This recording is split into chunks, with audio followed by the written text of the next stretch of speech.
Olá para você, eu sou Alex Evans e está no ar mais uma entrevista do programa Papo Entre Nós. E hoje meu convidado é um jornalista e escritor que já escreveu grandes biografias, tornando-se então especialista em narrativas da vida real. Estou falando dele, Rodrigo Stuck, que está aqui comigo para bater esse papo entre nós. Seja bem-vindo no programa, Rodrigo. Como é que tá? Como é que tá a vida? Me conta. Bom, muito obrigado pelo convite. Em primeiro lugar, né, Alex, é um prazer estar aqui com você, falando com o seu público, com os internautas. E tá tudo bem, né? A gente tá sempre na correria, mas é sempre bom dar uma paradinha para bater um papo contigo. Para bater um papo, né? Então, por favor, você tá com um amigo na sala da sua casa, sinta-se à vontade, tá bom? Tô à vontade. Então vamos lá para a nossa entrevista.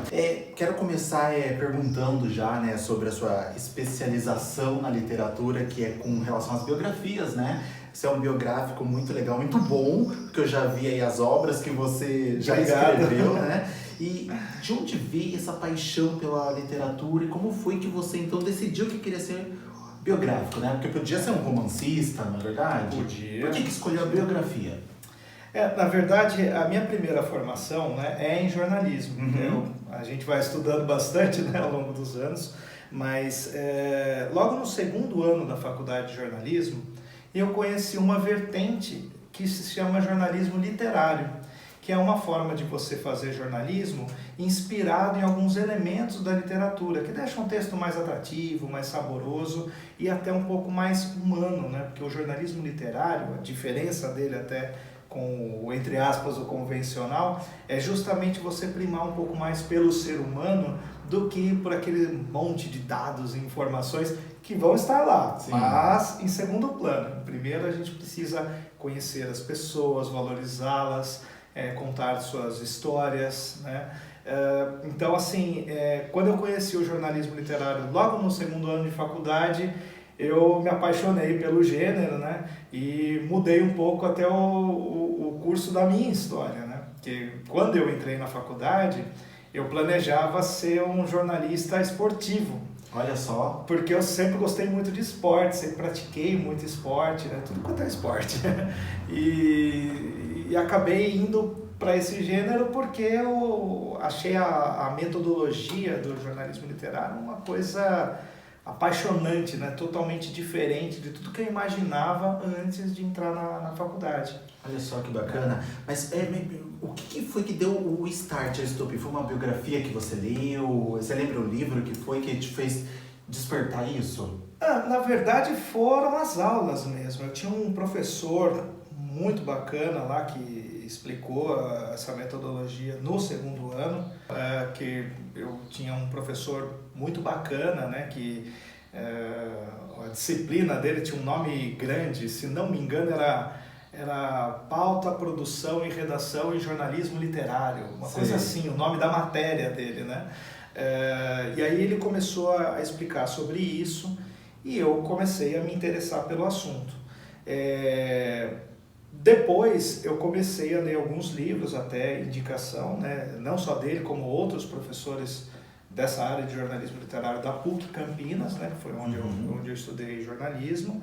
E a primeira que eu li foi Hiroshima, de John Hersey, que era um jornalista literário norte-americano, que escreveu um livro sobre os impactos da bomba atômica que caiu em Hiroshima, né?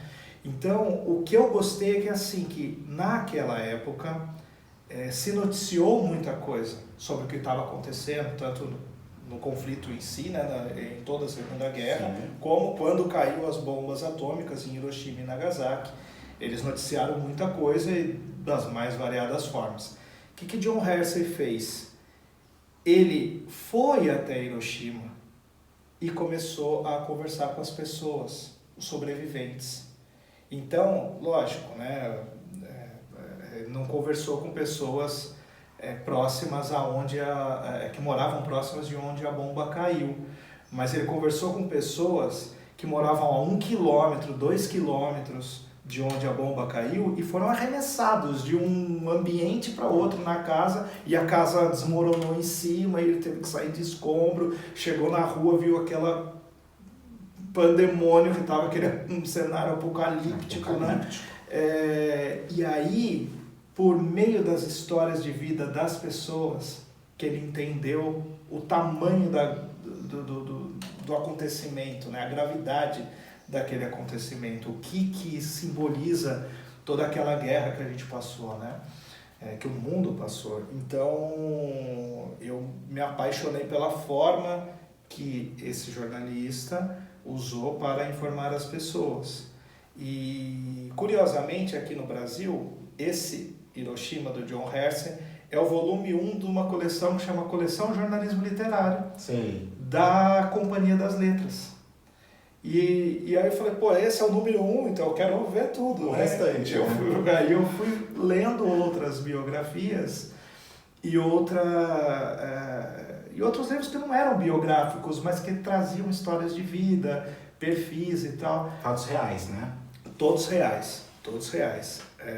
O que eu mais gostei foi o perfil do Frank Sinatra, escrito por Gay Talese. Um grande artista, né? Um grande artista. E a forma com que o jornalista escreveu foi impressionante, porque você imagina, qual que é o maior dom do Frank Sinatra? O que ele tem de mais valioso? A voz. A voz. Aí você é jornalista, você fica meses negociando para passar um tempo com o Frank Sinatra, 2 semanas, 1 mês e tal, e você fica negociando, porque o cara é um popstar mundial, né? Então não é fácil essa negociação. E aí você finalmente, meses depois, você consegue assinar o contrato. Vou passar, sei lá, do dia 2 agora de dezembro até dia 20 de dezembro, um pouquinho antes do Natal. Não foi isso, eu estou só dando um exemplo. Claro. Dando um exemplo. Vou passar esse período com ele. Nesse período, eu vou ter que estar super concentrado para conseguir entrevistá-los entre um take e outro de alguma gravação, no meio de uma festa, no meio de um barzinho. Em todo lugar eu tenho que dar um jeito de conversar com ele. Num show, nos bastidores de um show, num camarim, né? E aí o cara tá gripado, resfriado, tipo, bem mais valioso que ele tem, que a voz, estava falhando, ou seja, o cara estava irritado, né? Zero paciência, e não queria falar, e não falou, ele não trocou uma palavra com o Frank Sinatra, e aí depois ele tinha que escrever. Como é que faz? Como é que faz? Entendeu? Então, é isso. Às vezes o processo, né, a metodologia é muito mais atraente para a gente, né? É isso que me prende mais a atenção do que simplesmente a história ou a forma que a gente escolheu para escrever, né? Eu sempre falo que às vezes a história se molda, né? Quando eu escrevo, por exemplo, um livro ou outro, você pode perceber que a linguagem ela muda um pouco, né? Porque as histórias não são iguais. Então eu não vou pegar e colocar todas as histórias que eu ouvi, colocar na mesma forma de bolo e escrever do mesmo jeito, né? Sim. Como a gente faz no jornalismo.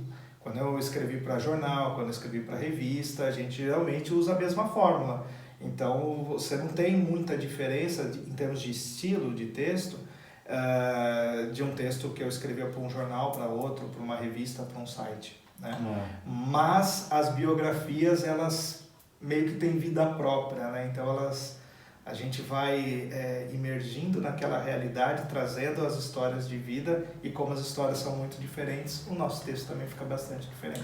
Você sabe, eu tenho uma curiosidade, por exemplo, o que é mais valioso, assim, pro biógrafo, né, por exemplo? É escrever a biografia após a morte de uma determinada pessoa, ou ainda escrever enquanto ela está em vida?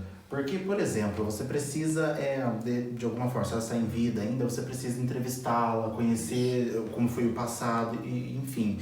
Agora, quando você é um jornalista e você, de repente, não conheceu aquela pessoa e precisa escrever uma biografia, de repente, para uma editora que te contratou, sobre a vida de uma pessoa que você não viveu, não conhece nada, como é que é feito isso? Por isso mesmo é a minha pergunta, né? O que é mais valioso? O que vale mais a pena? Eu acho que tudo é valioso, né? Porque... Você sabe que eu tô te provocando. Não, você tem que provocar mesmo.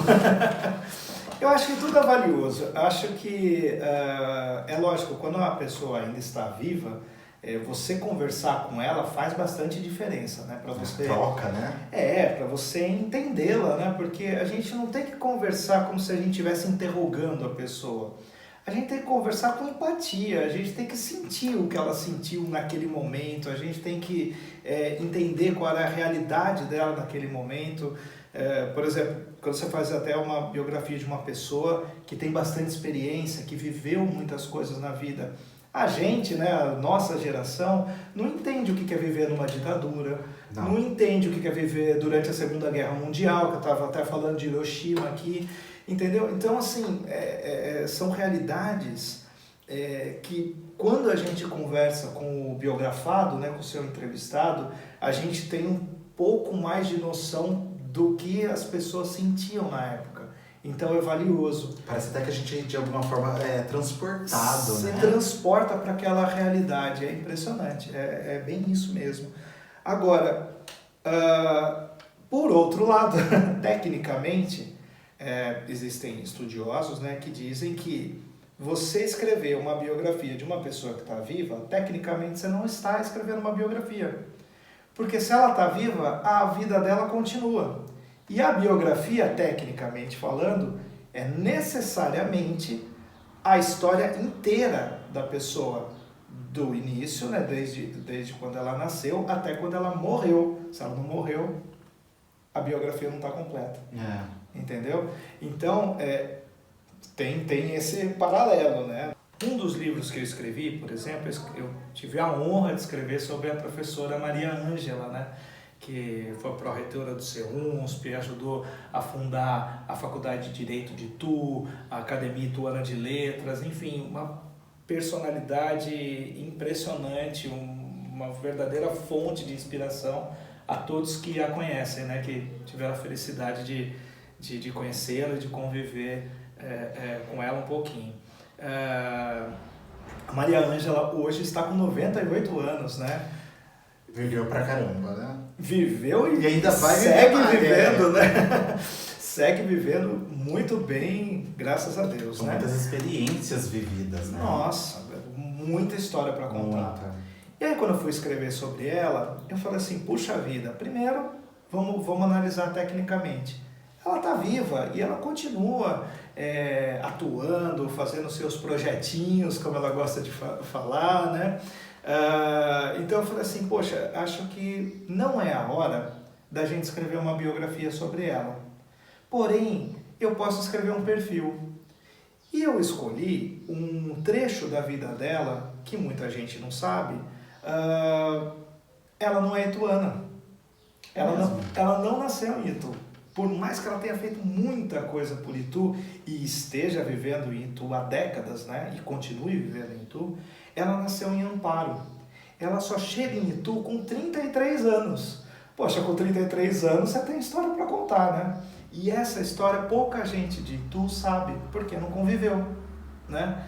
Então, assim, só para vocês todos terem uma ideia, né? Quando ela chega em Itu, ela já era casada. Ela já tinha todos os filhos, quer dizer, nem os filhos não são ituanos, né? Ela já tinha tido todos os filhos, né? E ela chegou por meio de um processo de remoção, ou seja, ela já era concursada em outra cidade, uma instituição, e ela prestou um novo concurso para que ela assumisse um outro cargo em outra cidade, e ela escolheu Itu. Né? E eu só vou falar isso porque eu não quero dar spoiler sobre esse livro, porque eu quero que todo mundo leia. Né? já estou dando, né? Já está dando spoiler aí. Mas é só isso. Então, ela chega em Itu com tudo isso, já concursada, já como uma professora renomada, né, com grande conhecimento, casada e com os filhos. Então, eu contei esse trecho da história. O que tanto ela fez, que já chegou em Itu com esse status e com essa estrutura familiar, né, já chegou com toda a família, né? O que ela fez, onde ela fez, como ela chegou lá, porque de novo, né, o que a gente chama de contextualização histórica. Se ela tem 98 anos, bom, ela nasceu em 1926. Como é que era o Brasil na década de 30, na década de 40, no meio de ditadura militar, no meio de Segunda Guerra? Ela viveu tudo isso. Como que isso influenciou na vida dela? Como que foi a constituição do padrão ético, de caráter, moral, familiar, né? Como que era a relação da sociedade com a mulher? Será que a mulher podia trabalhar no que ela quisesse, fazer o que ela quisesse, ser independente e tudo mais? Ou, como a gente sabe, né, ela tinha que ser uma boa dona de casa, ter aulas de etiqueta, para esperar por um bom partido que fosse o provedor da casa.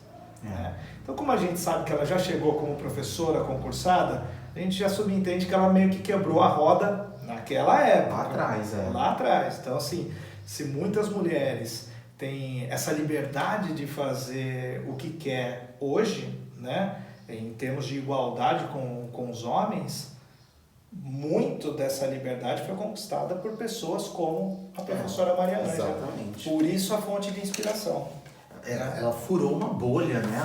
Quebrou uma roda lá atrás, pra gente ter uma vida diferente hoje. E a gente percebe, porque assim, ainda hoje tratar desses assuntos e furar essa bolha, ainda hoje é muito difícil, né? A mulher não é levada a sério, quase sempre é ridicularizada por alguns momentos, né? A sua fala não serve de nada. E ou é subjugada, né? Fala assim, não, aquela mulher tá querendo isso, mas o fulano lá, por ser homem, acaba passando na frente. É verdade. O machismo ainda é muito enraizado na nossa cultura, né? A gente ainda precisa quebrar anos atrás. Exato, esse é o ponto. Esse é o ponto. Esse é o né? ponto. Imagina como que era lidar com tudo isso lá atrás. Isso. Né? Onde por muito menos a mulher levava um tapa e ainda ela aceitava que estava errada.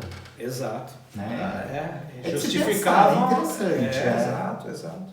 Que bacana. Mas a gente vai falando, né, das biografias que foram sendo escritas, os perfis que também foram sendo traçados aí e tudo mais.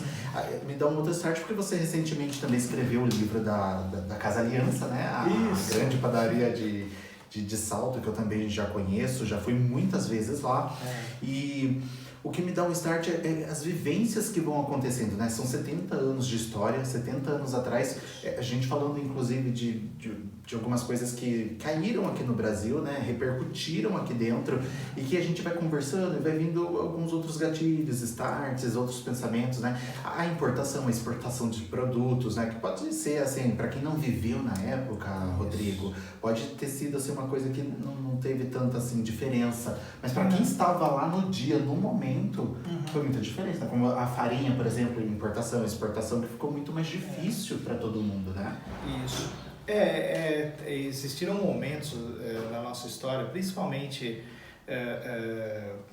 no século passado, quando a gente fala de guerras, escassez de alimentos, que as pessoas, né, toda a sociedade teve que passar por momentos muito difíceis. Sim. Por exemplo, quando a gente fala de escassez de alimentos, né, quando que a gente, né, a nossa geração, vai imaginar ter que levantar super cedo para ir até o armazém, pegar uma fila com a cidade inteira para pegar farinha, um saco de arroz, algum mantimento, porque está faltando no país inteiro, no mundo inteiro às vezes, né? Dependendo da guerra. Quando se fala de Segunda Guerra Mundial, né?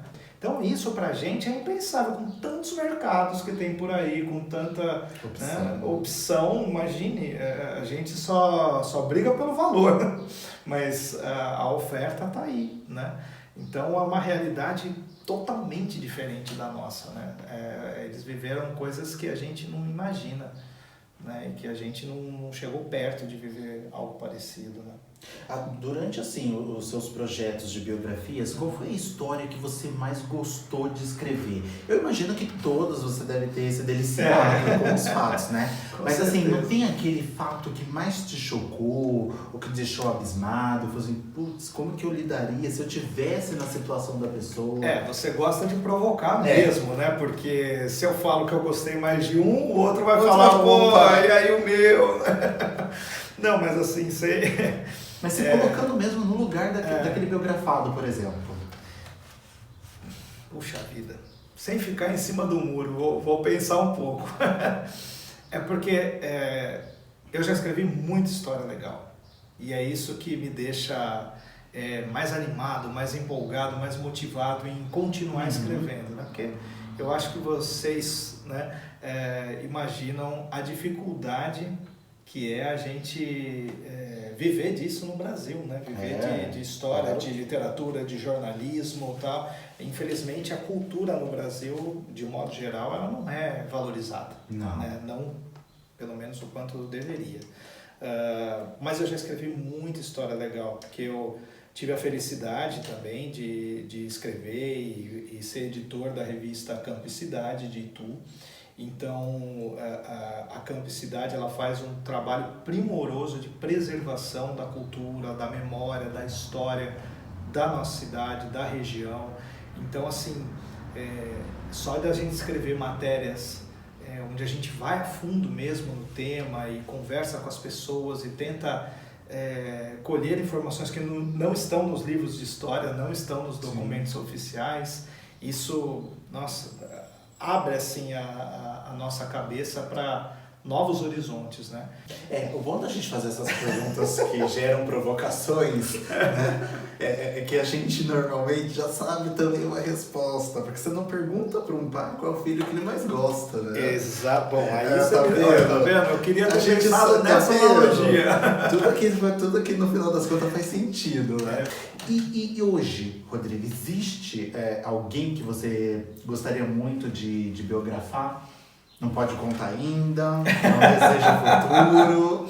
E aí? Existem sim, tanto pessoas quanto instituições que eu gostaria de contar a história, né? Porque, como a gente falou até da Padaria Aliança, né? Não foi tanto por uma pessoa, mas por várias pessoas, pela família em si, né? Que agrega muito para a sociedade, principalmente de Salto. Então, às vezes, quando a gente pensa em escrever livro empresarial, que é o caso, pensa naquela linguagem mais robusta, né? Mais, até de certa forma, acadêmica.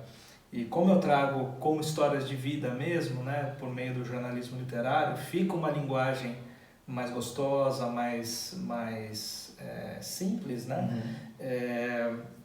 Mesmo que a gente esteja falando de uma empresa. Né? Porque o fio condutor é a história da família, é a história das pessoas. Então, assim, tem algumas, assim, das empresas de Itu mesmo. Eu, por exemplo, vamos lá, o shopping de Itu é uma história que eu gostaria de contar em algum momento. O Plaza Shopping. Interessante. Eu acho interessante. Se não me engano, eu acho que ele vai completar agora 25 anos em 2025. Sim. Eu acho que ele é do ano 2000, não é? 95. Não sei. Eu acho que ele é de 2000. Se for 2000, né? 2025, 25 anos. Se for de 95, como você está falando, 30 anos, né? Eu acho que foi um empreendimento meio divisor de águas.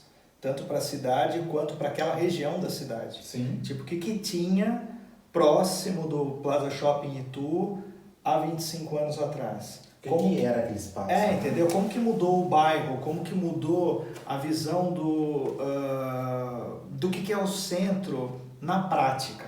Porque o centro da cidade a gente sabe onde é, o centro histórico. Mas será que ele continua sendo o centro de compras da cidade, a referência da cidade, o centro comercial? Ou será que ele perdeu um pouco o espaço para a própria região do Plaza Shopping? Né? Não estou dizendo que ele não seja uma referência. Claro que o centro de Itu sempre vai ser uma referência comercial para a cidade. Mas essa descentralização que acontece, né, em várias cidades, Itu não é diferente, ela é importante para a economia. Né? Que influenciou, né? A própria criação do Itu Novo Centro também é uma forma de descentralizar. Olha quantos empreendimentos, quanto comércio, quanta coisa se desenvolveu para aquele lado. Né?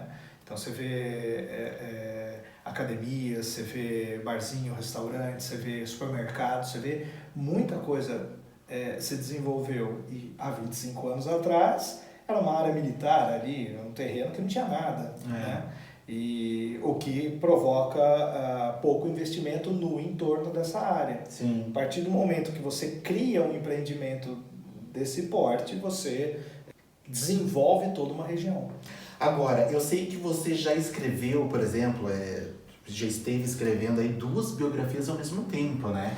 Como Isso. é que é o processo, a cabeça da pessoa, como que é seu processo de criação, ele é mais durante o dia, à noite, como é que ele acontece? Certo. Foi uma bela experiência, um bom desafio, né? Porque eu escrevi o livro sobre os 10 anos do programa Lado a Lado, Sim. Né, praticamente junto com a história dos 70 anos da Padaria Aliança. Sim. Né? Curiosamente, por coincidência, os dois de Salto. Eu gosto muito de escrever de madrugada, muito. Porque durante o dia a gente fica o tempo todo no celular, atendendo o WhatsApp, conversando com as pessoas, atendendo os clientes, claro, em horário comercial. Então, o nosso dia a dia, a nossa correria do dia a dia, ela meio que atrapalha a gente fazer esse processo de imersão, de se transportar para as realidades, como você até mencionou aqui no bate-papo, né? Então, assim, quando está tudo mais quieto, todo mundo já foi dormir, até o clima, né, a temperatura do ambiente já está mais amena e tal, aí eu consigo me concentrar melhor para falar, bom, agora é a hora para eu esquecer da minha vida e me transportar para a vida que eu quero trazer aqui pro livro, né? Então, nossa, quantas vezes eu levantei para trabalhar 11 horas da noite, meia-noite, né? E fui dormir quando começou a amanhecer.